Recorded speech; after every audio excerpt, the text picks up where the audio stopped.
안녕하세요. 저는 비록 30대이지만 누구보다 다사다난한 인생을 살아온 사람입니다.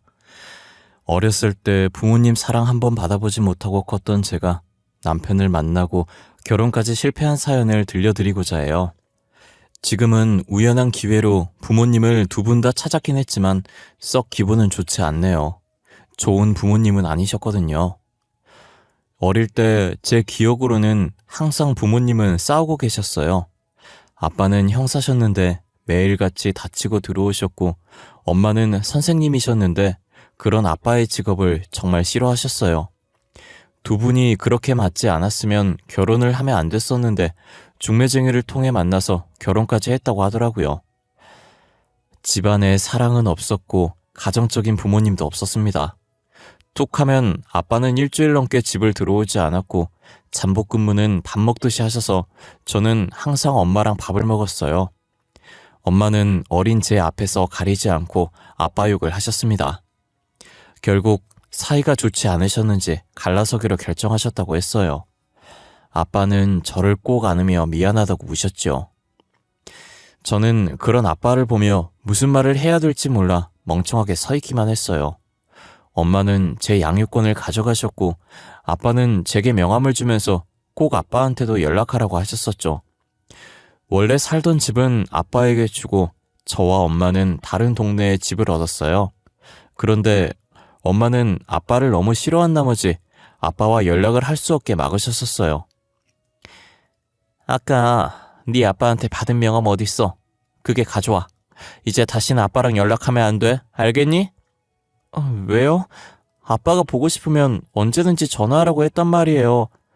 너는 그 말을 믿어? 너 맞고 싶다고 한 것도 다 거짓말이야. 그런 말에 속으면 안 돼. 그리고 보고 싶으면 연락하라는 것도 다 거짓말이고. 아니에요. 아빠는 그런 걸로 거짓말할 사람이 아니야.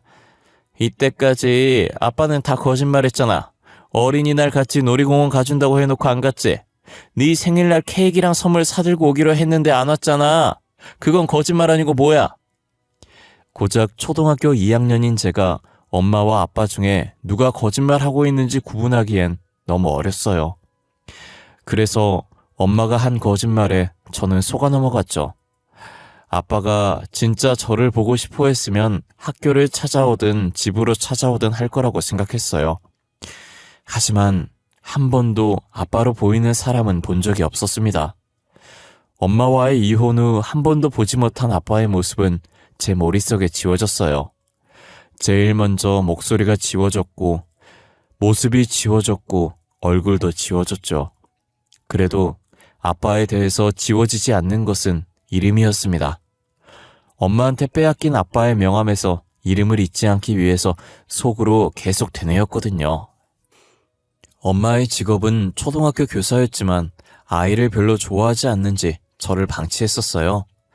학교에서 자기 반 학생들에게도 그렇게 행동을 했는지 아니면 제가 아빠를 닮아서 저한테 정을 주지 않은 건지 모르겠습니다. 아마도 후자였던 것 같아요. 저는 아빠의 이목구비와 식성까지 닮았거든요. 차라리 이렇게 방치하고 학대를 할 거였다면 아빠한테서 빼앗아 오지 말던가요. 엄마, 배고파요. 밥 차려주세요. 넌 나만 보면 밥밖에 생각 안 나? 내가 너 밥 차려주는 기계야? 나이가 몇 살인데 아직도 밥을 못 차려. 죄송해요. 제가 알아서 차려 먹을게요. 앞으로 차려달란 말 안 할게요. 어디서 어른을 간보고 있는 거야? 이런 여우 같은 게. 냉장고에서 김치 꺼내서 물에다가 말아먹던가 알아서 해. 아직 중학생도 안 된 저한테 스스로 밥을 차려 먹으라고 했고, 그 나이에 제가 할 수 있는 건 물에 밥 말아서 김치를 얹어 먹는 것 뿐이었습니다. 김치가 없는 날이면 그냥 물에다 밥만 말아 먹어서 허기만 달래야 했었죠. 밥 먹고 설거지를 해놓지 않으면 저를 싱크대 앞에 1시간이든 2시간이든 가만히 서 있게 했습니다. 학교에서 잘못해서 담임 선생님이 엄마한테 전화라도 하는 날에는 계절 상관없이 저는 잠옷만 입은 채 집 밖으로 쫓겨나거나 베란다 창문 활짝 열어두고 서 있어야 했습니다. 정신적으로든 육체적으로든 고통을 받았습니다. 그리고 엄마가 직장에서 회식을 하고 술을 마시고 오는 날엔 물리적인 힘을 사용하기도 했어요. 다른 사람들이 알지 못하는 은밀한 부위에 멍이 사라질 날이 없었죠.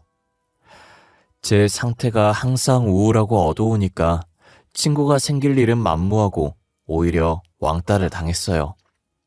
심하게 괴롭힘 당하고 불량한 애들한테 심부름까지 당하지 않았지만 제가 지나가면 닦기라도 하면 전염병이라도 오는 것처럼 피했고 저와 눈조차 마주치지 않으려고 했었죠.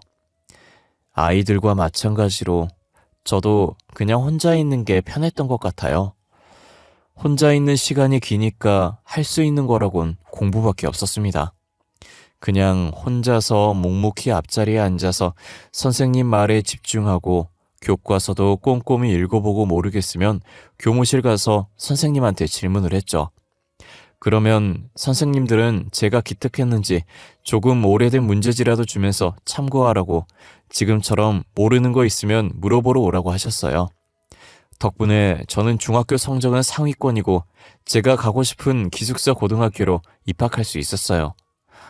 너 이제 기숙사 학교 들어가면 오더라도 며칠 전에 연락하고 내가 오라고 하면 와, 어? 그전엔 올 생각도 하지 마. 엄마 왜요? 무슨 일이라도 있는 거예요? 뭘 물어? 그냥 오지 말라면 오지 마. 내가 일일이 그런 것까지 너한테 보고하면서 살아야 하니? 그런 건 아니지만 주말이나 명절엔 학교에서 밥도 안 나올 거라서 내가 기숙사비랑 용돈 다 같이 보내주잖아. 그리고 내가 평생 오지 말랬니? 그럼 이유라도 알려주시면 안 돼요? 이제 이 집에서 애인이랑 같이 살 거야. 내가 애 엄마라는 걸 알긴 하지만 실제로 보는 거랑 말만 듣는 거랑 느낌이 다르잖아. 어렸을 땐 몰랐지만 어느 정도 크고 나니 엄마가 아빠랑 헤어지고 나서 다른 사람이 있는 것 같다고 생각은 했지만 기숙사 학교를 가자마자 살겠다고 할 줄은 몰랐어요. 결국 엄마도 저를 버리고 엄마의 인생을 살아가려고 하더군요. 엄마 말대로 저는 극도로 집에 가겠다는 연락을 하지 않았어요. 그래도 제가 연락이 없다면 한 번쯤은 엄마한테서 얼굴 비추라는 연락이 올 줄 알았습니다. 제 희망이었지만요. 졸업을 6개월 정도 앞두고 있을 때였어요. 3년 동안 10손가락으로 셀 수 있을 정도로 연락 없던 엄마한테서 먼저 왔어요. 몇 달 후면 너도 이제 성인이잖아. 그치? 성인이면 아르바이트도 할 수 있을 거고 너도 혼자 살아봐야지. 엄마, 저 지금까지도 혼자 살았어요. 넌 어렸을 때나 컸을 때가 말 대꾸 하는 건 정말 안 변한다. 여튼 이제 나는 너한테 해줄 만큼 해줬으니까 알아서 살라고. 엄마, 저 지낼 곳은 있어야 하잖아요. 집이 없으면 노숙이라도 하라고 하는 거랑 똑같은 거예요. 너 졸업에 맞춰서 보증금까지는 통장으로 보내줄게. 그 이후는 진짜 네가 알아서 해. 이게 네 엄마로서 마지막 정이야. 엄마 할 말만 하고 전화는 끊어졌어요. 이렇게 될 줄은 알았지만 졸업 후 한 번이라도 집으로 와서 얼굴 보고 얘기하자고 할 줄 알았는데 그것도 아니었네요. 제가 너무 엄마한테 크나큰 기대를 했나 봐요. 어렸을 때 그렇게 당해놓고 엄마가 무슨 좋은 추억이라도 있다고 그러는지 모르겠어요. 저는 졸업식과 동시에 엄마가 준 보증금 700만 원으로 입학할 학교 주변 동네에 원룸을 구했고 집 주변에서 아르바이트를 3군데를 동시에 하며 열심히 벌었습니다. 하루하루 힘겹게 열심히 살아가는 저를 보며 카페 사장님이 궁상맞아 보였는지 소개팅 한번 해보라고 하셨어요. 처음엔 제가 지금 그럴 처지가 못 되니 싫다고 말했는데 사장님은 딱 한 번만 만나보라며 부탁하더라고요. 아이 수정씨, 그렇게 아등바등 살아서 뭐해. 20살 초반인데 연애도 하고 놀러도 다니고 그래야지. 아니에요. 저는 지금 생활도 바빠서 남자 만날 시간도 없어요, 사장님. 소개는 안 받을게요. 아니, 그러지 말고 한번 만나서 밥이라도 먹어봐. 혹시 또 알아? 내 덕분에 수정씨 인생 활짝 필 수도 있잖아. 정말 괜찮아요. 지금 학교 다니고 아르바이트 한다고 만날 시간도 없어서 그래요, 사장님. 진짜 좋아하는 사람 생기면 알아서 시간도 생길 거야. 내 친구라서 나이는 좀 많은데 돈도 잘 벌고 생긴 것도 나이 들어 보지 않아. 정말 시간도 없고 생각도 없어요. 죄송해요. 수정씨가 만날 생각이 있다고 하면 하루 아르바이트 빼줄게. 돈은 그대로 쳐줄 거니까 걱정하지 말고. 계속 거절을 해도 사장님은 끈질기게 만나보라고 부추겼어요. 어른이 권유하는데 계속 거절하는 것도 예의가 아니라고 생각해서 딱 한 번만 만나보겠다고 했습니다. 소개팅 하는 날 만나기로 한 카페에서 책을 펼치고 공부를 하면서 남자를 기다렸습니다. 그러더니 어떤 한 남자가 다가와서 테이블 앞에 멈춰섰어요. 발에서 위로 시선을 올리니 사장님 말처럼 동안처럼 보였어요. 안녕하세요. 박수정 씨 맞으시죠? 저 오늘 만나기로 한 최동현이라고 합니다. 반갑습니다. 네, 안녕하세요. 박수정이라고 합니다. 반갑습니다. 오늘 평일이신데 직장은 안 나가셔도 되나요? 펀드 회사에서 매니저로 일하고 있는데 거의 프리랜서처럼 일하고 있어요. 오늘도 외부 미팅이 있다고 하고 나온 거예요. 수정 씨 수업 받고 바로 오는 거 아니에요? 배고프죠? 우리 밥 먹으러 가요. 간단하게 커피만 마시고 대화 조금 하다가 헤어지려고 했는데 예상치 못하게 같이 밥까지 먹게 되었어요. 그것도 아주 비싼 양식당에서요. 부담 갖지 마시고 드시고 싶은 거 드세요. 여기 오일 파스타랑 로제 파스타 잘하거든요. 양고기 스테이크도 잘하는데 양고기 드실래요? 예, 편식은 안 해서 괜찮아요. 여기 처음 와서 추천하는 거 먹을게요, 그냥. 남자는 꽤 자상하고 친절한 사람이었어요. 스테이크가 나오자 접시도 앞쪽으로 옮겨주고 저를 먼저 생각해주는 사람이었죠. 누구한테도 받아본 적 없는 친절이었습니다. 첫 만남에 차를 가지고 집까지 데려다줬고 차 탈 때도 조수석 문을 손수 열어주며 친절을 베풀더군요. 나이 차이가 많이 났던 게 마음에 걸렸지만 공주님이 된 기분에 점점 그 남자를 사랑하게 되었습니다. 저의 긍정적인 대답으로 저희 둘은 사귀게 되었습니다. 제가 아직 학생이라서 데이트 비용은 다 남자친구가 냈어요. 늘 얻어먹기만 해서 미안하다고 커피 한 잔이라도 사겠다고 했지만 자기는 남는 게 돈이라며 이 정도 써도 된다고 하더라고요. 되게 든든했어요. 이런 게 진정한 어른이라는 생각도 들고요. 어느 날 남자친구는 제게 뜻밖의 고백을 하더군요. 수정아, 혹시 넌 나랑 결혼 생각은 없어? 너가 결혼 생각 있으면 오빠가 돈 벌어다 줄 테니까 너 하고 싶은 거 시켜줄 수 있는데. 결혼? 아직 내 나이가 이제 20대 중반이라서 생각해본 적은 없어. 그리고 우리 나이 차이가 심하니까 한 번도 생각 안 해봤어. 이렇게 평일 주말 없이 학교에 아르바이트 다니는 거 보면 안쓰러워서 그래. 너가 운전면허만 딴다면 오빠가 벤츠도 바로 사줄 수 있는데. 비싼 차 필요 없어. 초보 운전인도 괜찮아. 그리고 차 가지고 싶다고 생각한 적도 없어.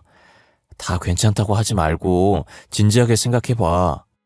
오빠랑 결혼하면 비싼 차도 운전할 수 있고 너가 따로 해올 것도 없어. 지금 내가 살고 있는 아파트에 몸만 들어와서 살기만 하면 돼. 그건 그냥 오빠한테 얹혀 하는 거잖아. 내가 어떻게 받아먹기만 하고 살아. 미안해 하지 마. 내가 해주고 싶으니까 이러는 거지. 나도 너 사랑 안 했으면 이렇게까지 헌신적으로 하지도 않았어. 무슨 말인지 알지? 남자친구 말처럼 저를 그만큼 사랑하고 있으니 결혼까지 제안했다고 생각했습니다. 그 자리에서 선뜻 대답은 못했지만 며칠 뒤 만나서 결혼해도 괜찮을 것 같다고 대답했죠. 남자친구는 들뜬 마음에 저에게 최고급으로 전부 해주겠다고 하더군요. 수정아, 우리는 어른들도 없으니까 격식 차리지 말고 그냥 친한 친구들만 불러서 혼인 서약서만 읽고 간단하게 하자. 그 대신 세상에 제일 이쁜 신부로 만들어줄게. 드레스 진짜 이쁜 거 입자. 아니야, 드레스 안 입어도 돼. 그냥 심플한 걸로 입고 하자. 어차피 간단하게 시골릴 거잖아. 그리고 내가 보태는 것도 없는데. 금전적으로 미안해 하지 말라고 했잖아. 오빠 능력 있는 사람이라니까. 그래도 아껴서 나쁠 거 없잖아. 나중에 큰돈 들어갈 일도 있을 수도 있고. 어이구, 나이도 어리면서 왜 이렇게 철이 들었을까? 여보, 우리 아이도 빨리 가질까? 둘이서 사는 것도 좋지만 가족이 많이 있는 게 좋잖아. 아직 아기 낳는 게 상상이 안 돼서 무서워. 내가 잘 키울 수 있을까? 오빠는 자신 있어? 모든 부모들이 자신 있어서 아기 낳는 거 아니잖아. 서로 사랑하고 자연스럽게 생기니까 낳는 거지. 우리도 서로 사랑하는 마음 있고 둘만의 결실이 생기면 잘할 수 있을 거야. 내가 잘 키우지 못해도 오빠가 많이 도와줘. 이제부터라도 책 사서 공부도 하고 그래야겠어. 결혼과 동시에 서로 빨리 아이를 가지기로 합의했어요. 저는 자신이 없고 무섭기만 했지만 옆에 든든한 남편이 있었기에 결심할 수 있었죠. 어린 시절부터 저한테 이런 행복이 생길 거라고 생각지도 못했는데 힘들었던 어린 시절을 보상받는 듯 남편이 제게는 행운처럼 느껴졌어요.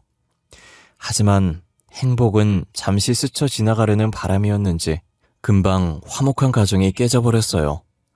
결혼한 지 5개월이 지났고 그 기간 동안 수없이 임신 시도를 했었는데 다 실패했습니다. 노력만 하면 가질 수 있을 거라 생각했는데 착각이었나 봐요. 남편도 처음엔 조급해하지 말자고 했지만 시간이 지날수록 지쳐가는 것만 같았어요. 어느 날은 남편이 집 앞으로 잠시만 나오라고 하더라고요. 나갔더니 저를 데리고 산부인과로 가더군요. 어리둥절했지만 남편을 따라 들어갔습니다. 여기 문진표 작성하시고 잠시만 기다리시면 돼요. 혹시 지금 월경 시작하신 지 며칠 되셨죠? 빈 곳에 체크 전부 다 하시고 조금만 앉아서 기다려주세요. 오빠, 산부인과까지 왜 온 거야? 나 건강검진 해주려고?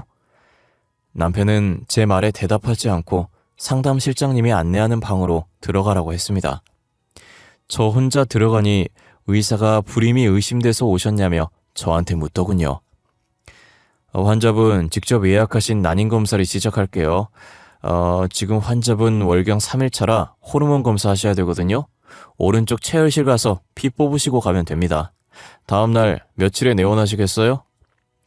일주일 뒤에 예약을 하고 다시 찾아간 병원에서 초음파를 찍겠다고 하더군요. 결국 한 달에 걸쳐 병원을 들락날락거리면서 검사를 끝냈는데 제가 불임이 맞다고 하더군요. 간혹 환자분처럼 젊은 나이에도 불임은 환자들이 있거든요. 이런 결과를 알려드려서 죄송합니다. 나팔관에 선천적 이상이 발견되어서요. 시험관을 준비하셔야 될 것 같습니다. 결과를 듣고 저는 당황스럽고 놀랄 수밖에 없었습니다. 아직 30대도 되지 않았는데 불임이라뇨. 결과가 잘못된 거라고 생각하고 싶었어요. 하지만 5개월간 노력했는데 성공하지 못했으니 불임일 수도 있지 않을까 했는데 남편이 아니라 제가 불임이라니 믿고 싶지 않았어요. 남편은 의사의 말에 큰 충격을 먹었는지 집 가는 내내 제게 말 한마디 걸지 않았어요.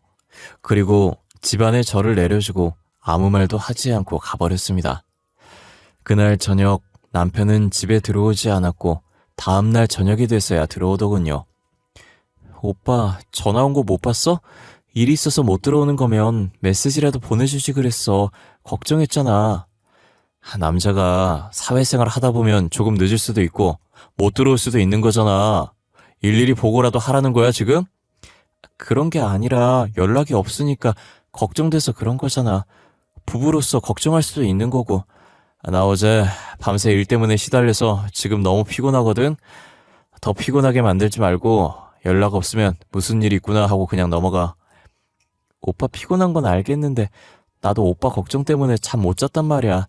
다음부턴 짧게라도 못 들어온다고 메시지라도 보내줘. 내가 네 잠 못 잔 것까지 투정 받아줘야 하냐? 새벽까지 안 들어오면 알아서 자면 되잖아. 회사 일 하면서 네 잠까지 어떻게 신경 써줘야 하는데. 됐고 나 오늘도 못 들어온다. 난임 판정을 받고 난 후로 다정했던 남편은 180도 다른 사람이 되었어요. 임신 못하는 제가 마치 쓸모없는 사람이 된 것 같은 기분이었죠. 방에 들어가서 남편이 벗어놓고 간 셔츠를 세탁하려고 들었는데 낯선 향기가 났어요. 여자 향수 냄새더라고요. 저는 한 번도 뿌린 적 없는 진한 향수 냄새였고 뭔가 익숙한 듯 낯선 향기였어요. 그날 밤에도 남편 말대로 들어오지 않았어요. 불안한 마음에 무작정 남편이 일하는 건물로 찾아갔지만 남편이 일하는 회사가 어떤 회사인지도 몰랐던 저는 마냥 남편이 나오기를 기다릴 수밖에 없었죠. 한없이 회사 벤치에서 기다리고 있는데 지하 주차장에서 남편 차가 나오는 거예요. 도로에 정차되어 있는 택시를 타고 기사님한테 남편 차를 뒤쫓아 달라고 했어요. 남편을 미행한 지 15분쯤 되었을 때 익숙한 동네가 보이더군요. 이 동네에서 어린 시절 엄마랑 같이 살던 동네였는데, 그리고 남편은 큰 아파트로 들어가 버렸죠. 몰래 남편 뒤를 따라가며 계단 밑에 숨어서 봤는데 옛날 제가 살던 집 앞에서 멈추더군요. 대체 이게 무슨 상황인지 아무리 생각해도 이해가 가지 않았습니다. 비밀번호는 또 어떻게 알고 있는지, 왜 이 집을 남편이 찾아온 건지, 정신이 없어진 저는 무의식적으로 남편 따라 그 집에 들어가고 말았어요. 오빠, 이게 어떻게 된 일이야? 왜 여기 있는 건데? 자기야, 왔어? 안 들어오고 문 앞에서 뭐해? 야, 박수정, 여긴 어떻게 알고 온 거야? 설마 나 의심돼서 미행한 거냐? 박수정? 내 딸 박수정? 아니, 자기야, 자기가 어떻게 내 딸을 알아? 야, 박수정, 너 뭐야? 내가 평생 얼굴 보지 말자고 말했는데 감히 내 집을 들어와? 오빠, 무슨 말이라도 해봐. 제발, 내가 생각하는 그런 거 아니지? 박수정, 네가 설명해봐. 너 내 남친 어떻게 알았어? 설마 둘이 사겨? 최동현, 가만히 있지 말고 빨리 말해보라고. 엄마, 저 사람 제 남편이에요. 5개월 전에 결혼했어요. 알고 지낸 지 1년 됐고요. 저도 지금 엄마 집에 왜 남편이 들어온지 모르겠는데요. 남편? 1년 전에 알았다고? 지금 나랑 장난해? 쟤 나랑 동거한 지 10년이나 됐다고. 너 기숙사 입학하고 나서부터 같이 살았다고. 아, 짜증나게 하네 진짜. 야, 박수정, 이게 뭐하는 짓인데 소름 돋게 미행이나 하네? 이제 내 사생활까지 넘보겠다 이거냐? 빨리 집에 가라고. 가긴 어딜 가. 너 설마 내 남친 꼬셔냈니? 그런 거야? 이런 여우 같은 게 감히 내 남자를 꼬셔? 그 말과 동시에 엄마는 제 뺨을 내리쳤습니다. 남편은 계속 그 상황을 보고만 있었고요. 10년 동안 엄마를 만났다면 상간녀는 엄마가 아니라 제가 되는 상황이 돼버렸죠. 그 자리에서 저는 이성적으로 생각할 수도 없었고 어떻게 집으로 왔는지도 모르겠습니다. 정신 차려보니 거실 소파에 앉아 있었어요. 삼자 대면한 후 남편은 아예 연락도 받지 않고 집에 들어오지도 않았습니다. 남편과 연락 두절되었고 저는 하루하루 멍하니 집안에만 틀어박혀 있었습니다. 진짜 저를 사랑한다고 생각했던 상대에게 배신을 당해버린 충격은 쉽게 사라지지 않았어요. 제가 상간녀가 되었다는 충격에서 빠져나오지 못하고 며칠 뒤 경찰서에서 연락이 왔습니다. 안녕하세요. 서울 띵띵경찰서입니다. 최동현 씨가 남편 맞죠? 현재 최동현 씨가 수배 중입니다. 가족관계 확인서를 보니 박수정 씨가 아내로 되어 있어서 연락드렸습니다. 네? 남편이 무슨 잘못을 했나요? 잘못 알고 계신 거 아닌가요? 남편은 번듯한 직장에서 일하고 있어요. 사고 칠 사람이 아닌데요. 참고인 신분으로 조사를 받으셔야 해서 내일 오후 3시까지 저희서로 출석해 주십시오. 담당 형사는 강력 2팀 박수영 형사입니다. 전화를 받고 정신없이 준비하고 경찰서로 갔고 안내받은 대로 담당 형사를 찾아갔습니다. 형사의 이름을 처음 들었을 땐 남편의 사기 소식에 놀라서 신경을 쓰지 못했는데 경찰서에 도착해서 책상 앞 이름표를 보고 나서 멈칫했습니다. 자리를 비웠던 형사는 저를 발견하고 자리에 앉으라 했고 조사를 시작했습니다. 지금부터 조사 시작하겠습니다. 본인은 이제 참고인 신분이며 이 조사의 취지는 참고인이 범인과 사기를 동조했는지 판가름하기 위해서입니다. 참고인, 이름과 나이는 어떻게 됩니까? 박수정입니다. 나이는 올해 26살이고요. 저 그런데 혹시 형사님 따님 이름이 어떻게 되나요? 형사의 딸 이름을 묻는 저를 보고 이상하게 쳐다보더라고요. 저는 간절한 눈빛으로 형사를 바라봤습니다. 너무 어릴 때 헤어진 아빠라 얼굴도 기억나지 않아서 혹시나 싶은 마음으로 물었거든요. 제가 딸이 있는 건 어떻게 알았죠? 그러고 보니 제 딸 이름도 박수정이네요. 오래전부터 연락이 끊겨서 제 딸도 참고인과 같은 나이네요. 형사님, 혹시 저희 아빠 아니세요? 저희 엄마 띵띵 초등학교 교사고 두 분 다 10년 전에 이혼하셨었는데 그걸 어떻게... 진짜 수정이 내 딸 맞아? 아빠가 그렇게 보고 싶어 했던 딸. 그동안 어떻게 지냈던 거야? 아빠가 진짜 보고 싶었어. 저도 아빠 보고 싶었어요. 진짜 보고 싶었어요, 아빠. 아빠와 저는 서로 부둥켜 안고 울면서 갑작스럽게 경찰서에서 부녀 상봉을 하게 됐습니다. 주위의 사람들이 다 쳐다봤지만 지금은 그렇게 중요하지 않았죠. 한참을 아는 채로 울다가 조금씩 진정이 되었고 아빠는 조사실 가서 마저 얘기하자고 했습니다. 수정아, 그동안 잘 지냈어? 어렸을 때 헤어져서 살이 빠진 건지 모르겠지만 왜 이렇게 말랐어? 밥은 챙겨 먹고 다녀? 건강은 어때? 잘 지냈었어요. 건강하고요. 아빠는요? 잘 지내셨어요? 죄송해요. 저는 어렸을 때라 아빠가 기억이 안 나요. 수정아, 어쩌다가 저런 놈한테 시집을 간 거야. 저놈은 사기 전과 10범인데 하도 도망을 잘 가서 수배까지 떨어졌어. 이때까지 저놈이랑 한 집에서 살았던 거야? 그 집 나와서 아빠랑 같이 살자, 응?